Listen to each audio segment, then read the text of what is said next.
Cristo chamando, chama por ti, por mim. Com a graça de Deus, estamos juntos nesta manhã de quinta-feira, hoje 4 de outubro. Hoje comemora-se o Dia da Natureza e Dia do Cão e dos Animais. O programa Opção para a Vida hoje, pelo fato de estarmos às antevésperas das eleições, estará trazendo o Cada Dia. É uma reprise sobre o tema que todos nós cristãos, já falamos segunda, terça e ontem, devemos ter o nosso posicionamento. O cristão e a política. Eu peço a compreensão dos nossos telespectadores, este programa é uma reprise falando sobre a igreja e a nossa posição com relação à política. É uma reprise do reverendo Jeremias. Nós já exibimos este programa aqui anteriormente, mas já que estamos exatamente a semana que antecede as eleições, por isso estamos trazendo esta mensagem para relembrar, para você fazer uma revisão, né? Fazer uma reciclagem daquilo que nós estamos nos propondo a trazer para os nossos amigos, irmãos, telespectadores. Por isso, espero que você grave bem esta palavra, como nós já transmitimos esta semana, segunda, terça e quarta, com o tema Em Quem o Cristão Deve Votar. E aí eu lembro, mais uma vez, finalmente, que nós vamos ter uma meia vigília. No dia 6, no sábado, às 20 horas, quem desejar participar conosco está convidado. Igreja do Calvário, situada às margens do Açude Velho, confluência com o Parque da Criança, ali na esquina, no início da Avenida Brasília. Vamos orar até 1h da manhã. Então, quem quiser estar conosco, orando neste sentido, intercedendo pelo nosso futuro, então, você está convidado. Fiquemos com Cada Dia.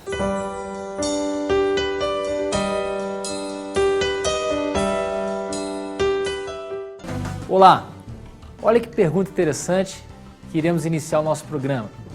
Há esperança para o nosso Brasil? Dizem que podemos mudar com o nosso voto o destino do nosso povo. Mas vai eleição, vem eleição e as denúncias de corrupção, desvio de verba, falcatruas, conchavos e até mesmo crimes sempre estão acontecendo. E alguns candidatos dizem acreditar em Deus, buscar a justiça do reino de Cristo, falam em ética e quando assumem o poder. Pessoas podem se envolver na política, crentes, homens, mulheres, cristãos genuínos, e não se corromper. Mas os cidadãos têm suas crenças pessoais. Eles se organizam em comunidades, em igrejas, pregam princípios de justiça e valores éticos. Como fica tudo isso diante da corrupção no governo? Igreja e política é o assunto do programa de hoje. Não fique de braços cruzados. Alguma coisa precisa ser feita. Se o Evangelho transforma o ser humano, é possível também transformar a sociedade onde ele vive. Este é o programa Cada Dia, começando agora. Fique conosco.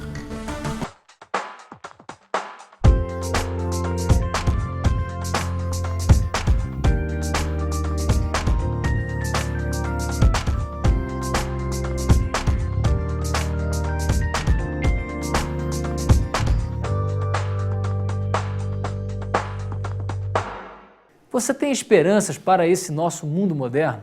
Tem esperanças no futuro do Brasil, do destino da sua cidade, na proposta de alguns candidatos? Mudando o governo, vamos ter uma aplicação mais séria dos recursos públicos?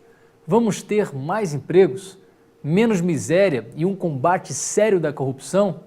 Não se deixe levar por qualquer propaganda enganosa. A mudança ou a manutenção do governo não resolvem por si só os problemas graves da nossa gente, das nossas cidades, do nosso país. E qual deve ser o papel da igreja diante da corrupção no governo? Tem que estar mais ativa, mais, muito. Dando exemplos, evitando corrupção também dentro dos meios dela, da estrutura dela, resgatando valores de moral, de decência, valores espirituais até, não é? Ela não tem que se meter em política, mas ela tem que ver principalmente o próximo. Para isso ela existe, né? Qualquer setor da nossa sociedade, qualquer que seja, deve se opor e se opor com veemência. Chega de corrupção, né? O principal é o ensinamento bíblico, né? Ler a Bíblia, ler a palavra e ser consciente de que o caráter é formado através da palavra de Deus, né? Dentro da perspectiva cristã, não é o sistema ou a forma de governo que corrompe os governantes, ou fazem deles bons ou maus administradores. O pecado está enraizado no interior do ser humano. Esse pecado se manifesta na sede e busca do prazer, do poder e da propriedade. Portanto, haverá sempre no mundo inteiro a tendência de se criar miséria, injustiça e opressão. Diante deste quadro, o cristão não se torna um pessimista ou fatalista dizendo não há jeito, tudo está perdido. Ao contrário, o cristão é desafiado todos os dias a exercer sua influência na sociedade onde vive. Sua participação consciente e responsável é instrumento de mudanças. O cristão é desafiado a ser sal e luz do mundo. É desafiado a ter fome e sede de justiça. Jesus disse: Bem-aventurados os que têm fome e sede de justiça, pois serão satisfeitos.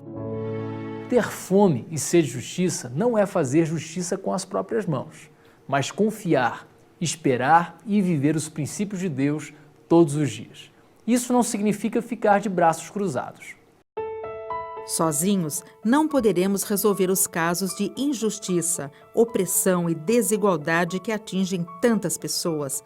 Mas, ao agir corretamente, ao interferir e lutar para que a justiça seja feita em nossa casa, em nosso trabalho, em nosso bairro, tal esforço se somará ao de tantos outros que amam a Deus e buscam a justiça. Nós dependemos de decisões, tanto de grupos sociais, quanto de movimentos organizados e, acima de tudo, dependemos de decisões políticas. Tudo na nossa vida, o preço da energia que nós consumimos, o preço do feijão, o preço do transporte, o plano médico, a saúde, a educação, tudo passa por decisões políticas. Então, nesse sentido, é que a igreja deve capacitar, fortalecer, instruir o cristão a, da melhor maneira mais equilibrada possível, interferir nas decisões da sociedade. O que a igreja pode fazer, primeiramente, deve é pregar o Evangelho de Jesus Cristo. Agora, o Evangelho, ele é um agente de transformação social. Então, cuidar de pobres, cuidar de crianças, trabalhar para combater a violência, projetos de ação social, como muitos que existem, também é tarefa da igreja. Se a justiça de Deus já alcançou em Cristo Jesus nossas vidas, é hora de mostrar com nossa conduta a justiça que Deus requer do governo, das instituições e das pessoas. O cristão e a política. Continuaremos com esse tema depois de um pequeno intervalo. Não saia daí.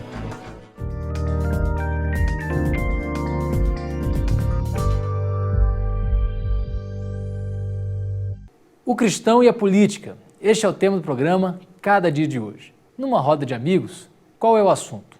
Esporte, religião, política? Não queremos admitir, mas esses são temas que estão em nosso dia a dia. E não podemos fugir do tema da política, já que vivemos num país onde a corrupção tem tomado conta do cenário brasileiro. E nós, como cristãos, não podemos virar as costas para questões relevantes que assolam a nossa sociedade. O apóstolo Paulo, ao escrever aos cristãos de Roma, fala do papel das autoridades governamentais e a atitude dos cristãos para com o seu governo. Que todos obedeçam às autoridades, porque não existe nenhuma autoridade sem a permissão de Deus e as que existem fora colocadas por Ele. A família é uma instituição divina, não é? Mas também o Estado é uma instituição divina. As Escrituras, quando falam do Estado, diz que um magistrado é um ministro de Deus. Se um magistrado é um ministro de Deus, então a igreja não pode se furtar de entender que ela tem responsabilidades diante do poder constituído. Mas nenhuma instituição, nem indivíduo, nem a família e nem o Estado é supremo, é soberano. Deus é soberano. Paulo não está pregando uma obediência cega às autoridades. Sempre que houver um conflito em relação à nossa lealdade a Deus, importa sempre obedecer a Deus do que aos homens.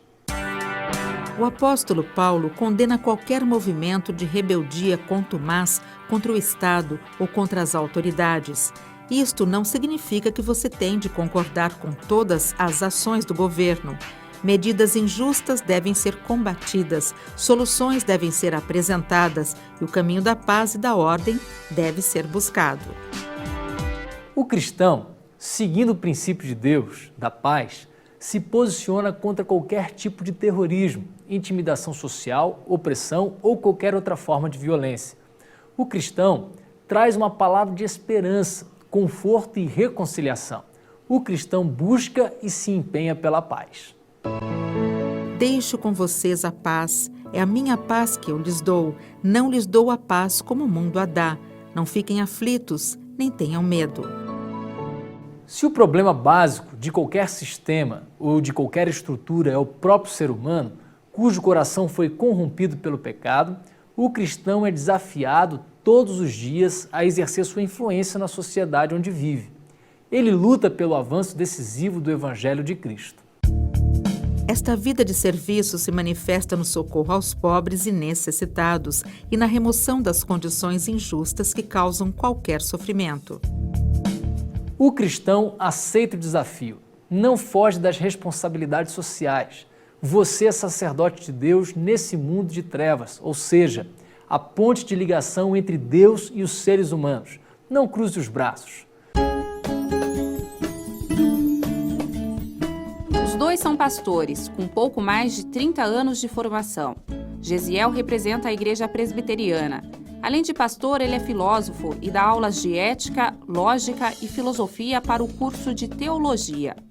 Fora da vida acadêmica, ele se dedica ao trabalho social na Prefeitura de Campinas. A política faz parte da vida do pastor, que já foi candidato e há 15 anos é filiado a um partido político. Seja na esfera política ou qualquer outra área da vida, o cristão deve se pautar pelos princípios que a palavra de Deus coloca. E é possível também estar, inclusive, na política partidária e continuar se pautando pelos princípios cristãos.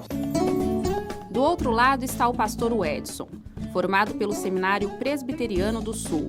Ele já esteve à frente de igrejas presbiterianas em Cuiabá, Belo Horizonte e há 1 ano faz parte do time de pastores da Nazareno, igreja com cerca de 8.000 membros. Apesar de sempre abrir espaço para os políticos cristãos, o Edson nunca se envolveu com política partidária, mas acha importante a participação dos cristãos neste meio. E mesmo diante de tanta corrupção, assim como Gesiel, ele acredita que aquele que mantém os seus valores éticos, morais e espirituais consegue sim fazer a diferença. Quando a gente olha para as Escrituras, a gente encontra um homem da envergadura de Daniel. Daniel era profeta, servo de Deus e trabalhou na corte, sem se corromper. Evidentemente que para um homem ou uma mulher se envolver na vida política hoje, particularmente no Brasil, com tanta negociata, com tanta corrupção, há um preço a pagar. Mas o cristão é sal, segundo Jesus, é luz, e essas metáforas falam de influência. Então nós precisamos da influência dos cristãos em todos os segmentos da sociedade, isso inclui a política. Quando o político partidário se pauta por princípios cristãos, pode ocorrer situações em que ele se sinta isolado, mas eu penso que é esse que é o papel, não está necessariamente com a maioria.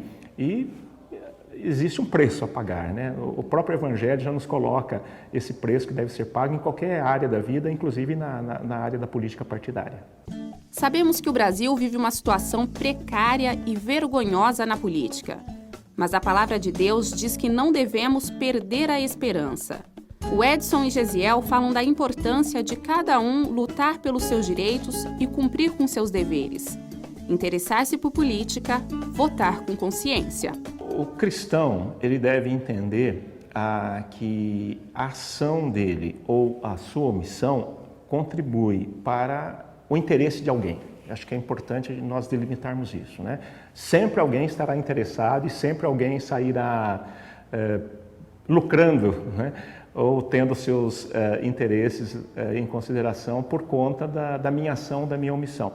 Então, é papel do cristão, e a igreja deve subsidiar o cristão nisso, a tratar de assuntos que envolvem decisões na esfera governamental, né? Tanto executivo quanto legislativo, e também no judiciário. Existem muitas leis no judiciário que estão em tramitação, que é importante a igreja discutir, pautar o cristão, ensinar, orientar, para que esse cristão, de uma ou de outra maneira, possa contribuir. O cristão é um ser responsável. Ele precisa saber em quem vota e por que ele vota. Não é a troco de um favor de um político que você vai encontrar dignidade. Então, a dignidade está em você ser você e em você votar com responsabilidade, em você escolher o melhor possível e dar prosseguimento nisso, acompanhando os atos desse que foi eleito. Eleger evangélicos não vai resolver o nosso problema. A Guatemala, a Zâmbia já tiveram políticos evangélicos e o resultado foi muito ruim. O que o Brasil precisa é de Deus, não é de políticos evangélicos. Deus é a resposta para a necessidade do país.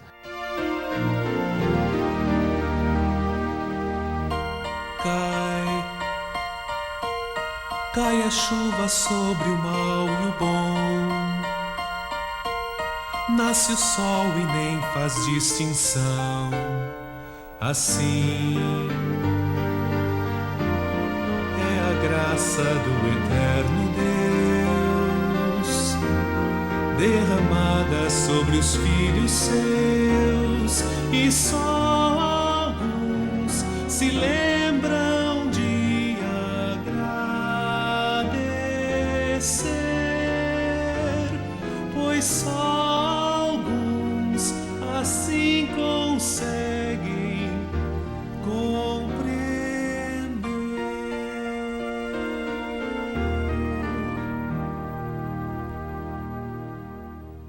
O cristão e a política. Queremos continuar com este tema com uma mensagem especial para você com o reverendo Jeremias Pereira, depois de um breve intervalo. Não saia daí.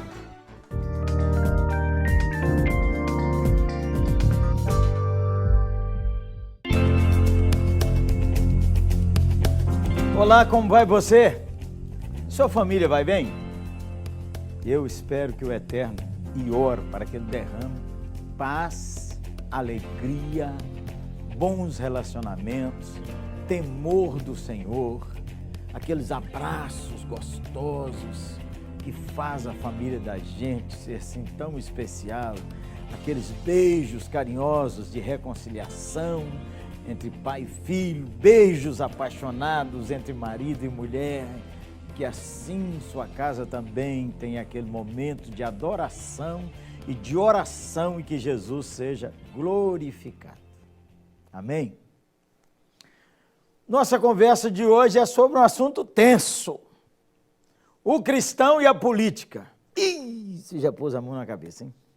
Nem me fale nisso. Política só corrupto, ladrão, ganancioso, gente safada. Não é assim? Quando fala de política, a gente tem que entender melhor. Crente que é crente não mexe com política. Não, peraí. Devagar, gente boa. Porque a política significa a arte de governar bem. Todo cidadão é um cidadão político, é verdade. Veja, se você é um cristão, você vai orar pelos governantes do seu país, certo? Se você é um cristão, você não pode ficar alheio ao que se decide, ao que se realiza na educação, na cultura, na saúde, na economia do país. Você sabe que quando as leis são feitas, os impostos são aprovados, sai do bolso de quem? Isso mesmo, do bolso seu e meu. Então, nós não podemos dizer que quem é cristão não mexe com política, mexe com política. Um cristão pode se candidatar para ser um prefeito, um governador, um senador, um vereador, um deputado federal, um deputado estadual? Claro! A profissão ou um desses cargos é tão legítimo quanto você ser presidente de uma organização do terceiro setor, presidente de uma associação que cuida de crianças, pastor presidente de alguma igreja ou alguma área que você exerce, o chefe lá no seu setor que cuida da limpeza, que cuida da filmagem. Política é a arte de governar bem para fazer bem ao povo que está debaixo da sua liderança. O fato de que existe gente corrupta, gente desonesta, o que muitas vezes macula a política é a ganância. A ganância, o sujeito não quer pegar o dinheiro para o bem público, ele quer pegar o dinheiro para o bem dele e da família dele. Por isso que o nepotismo, o que é nepotismo? É quando a pessoa vai colocando os parentes dele em tudo quanto é função, para que o dinheiro fique só ali na família, ou para que só a família mande. Você sabe desses desmandos que tem aí, gerado por senadores, gerado por governadores e gerado por gente que está em posição política. Mas isso acontece até em igrejas, onde filhos são colocados como os sucessores quando não tem o chamado do Senhor. O nepotismo, muitas vezes, é complicado, até mesmo no ambiente de trabalho, onde trabalha muita gente da mesma família, aí fica aquele complôzinho ou complosão. Muitas vezes é prejudicial numa igreja. O pai é o líder, o vice-líder, o filho é do grupo da liderança, o genro também, o primo, o sobrinho, é só nós. Ter gente de fora sempre favorece, porque tem uma ideia diferente. Não é que as famílias não são importantes. Claro que as famílias são importantes. Lá na Bíblia, foi Arão que foi chamado, o irmão de Moisés, para ajudar Moisés. Jesus chamou os irmãos, André e Pedro. Jesus chamou os irmãos Tiago e João. A família sempre teve uma influência positiva a favor do reino de Deus. A coisa complica quando a família quer tomar conta de tudo e dizer aqui é nós. Aí eles querem, como políticos, ser só a família deles os que recebem as concessões da TV, as concessões dos jornais, o dinheiro é só nosso, a ganância e a corrupção. O problema não é a política, é a politicagem. Mesmo você que trabalha, vamos dizer assim, você pensa assim, eu sou só um porteiro, eu só trabalho numa coisa simples, como é que eu vou fazer uma boa política? Claro que vai. Primeiro, você faz seu trabalho honestamente. Você faz o seu trabalho com justiça. Você faz o seu trabalho de tal maneira que honra o dinheiro que você recebe. Todo cristão tem a responsabilidade de ser bom político. Bom político é aquele que governa bem. Quer um exemplo bíblico disso? Vamos ler as Escrituras? Esther, capítulo 10, verso de número 3. O judeu Mardoqueu foi o segundo na hierarquia depois do rei Xerxes. Era homem importante entre os judeus e foi muito amado por eles, pois trabalhou para o bem do seu povo e promoveu o bem-estar de todos.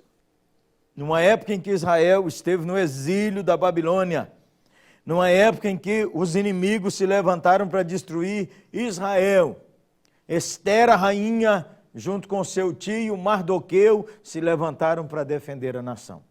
Foi mostrada ao rei a conspiração que estava contra ele e contra os judeus. E o rei entendeu tudo aquilo, destituiu o persa Amã e estabeleceu no lugar dele o judeu Mardoqueu. A Bíblia encerra o livro de Esther dizendo que ele fez bem a todos. Ele fez bem ao seu povo. Ele procurou a prosperidade de todos. Ele procurou melhorar a vida de todos. Ele não se corrompeu, nem usou a posição dele para beneficiar a ele.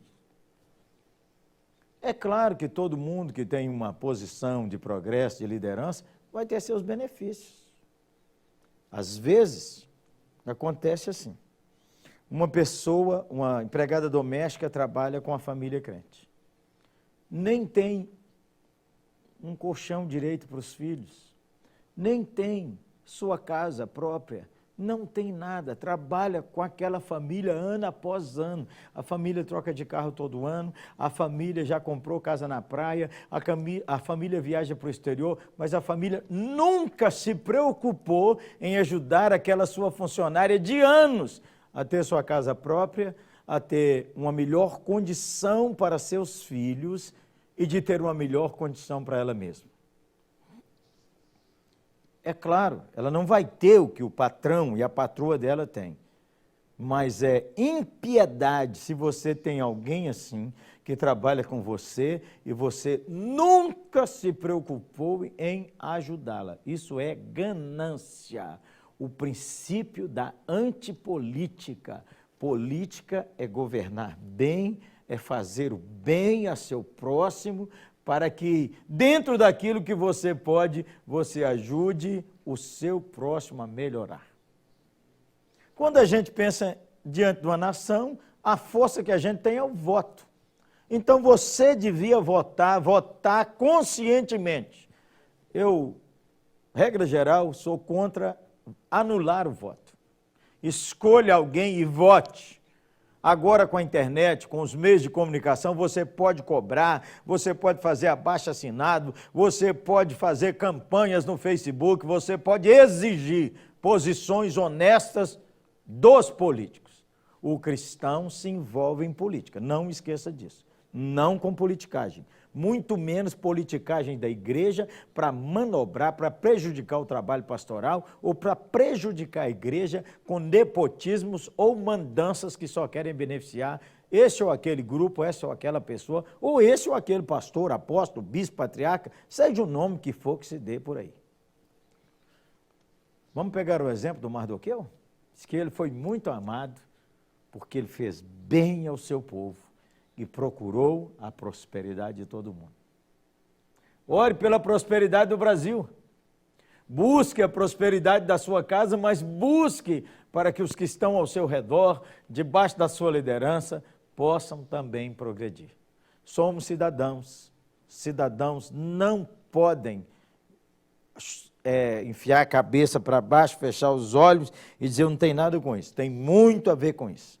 Você pode começar orando, pedindo que o temor de Deus venha sobre a nação, pedindo que o temor de Deus venha sobre onde você trabalha e sendo você mesmo um bom político, aquele que governa bem e que procura o bem-estar dos outros.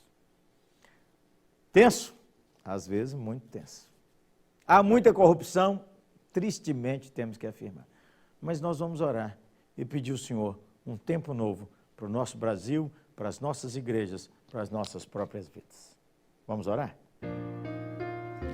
Ô Senhor, primeiro nós queremos pedir perdão pela corrupção, pela ganância, pelo nepotismo mal intencionado que tantas vezes tem procurado apenas ganância e favorecimento pessoal e da própria família sem lembrar de mais ninguém. Que o Senhor nos perdoe, perdoe a nossa nação, perdoe nossa conduta, às vezes, até mesmo dentro da igreja. Senhor, transforma o nosso coração. Nos ajude a sermos bons políticos.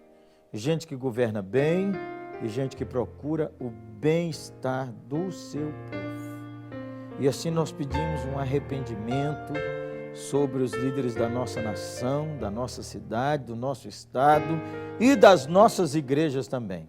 A começar de nós. Transforme a nossa vida, em nome de Jesus. Amém. Um fortíssimo abraço e até amanhã.